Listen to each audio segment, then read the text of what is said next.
অভ্যুত্থানের অন্যতম নেতা জাতীয় নাগরিক পার্টি দক্ষিণ অঞ্চলের মুখ্য সংগঠক জননেতা হাসনাত তাই না? আমরা আজকে বলতে চাই সেই স্লোগান আমরা রিপিট করব। ঘরে ঘরে খবর দে, ফ্যাসিবাদকে খবর দে, ঘরে ঘরে খবর দে, ফ্যাসিবাদকে খবর দে। আপনারা জানেন খবর কাদের রচিত হয়েছে? সেই এক দফায় খবর রচিত হয়েছে আওয়ামী রেজিমের, সেই ফ্যাসিবাদী রেজিমের খবর ঘোষণা করা হয়েছিল এক দফার মাধ্যমে। সংগ্রামী বন্ধুগণ, আজকে তারই সেই এক দফারই বর্ষপূর্তি।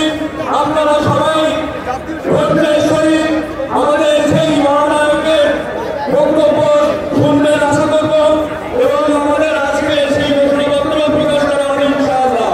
ধন্যবাদ। ইনকিলাব জিন্দাবাদ, বাংলাদেশ জিন্দাবাদ।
Mustafa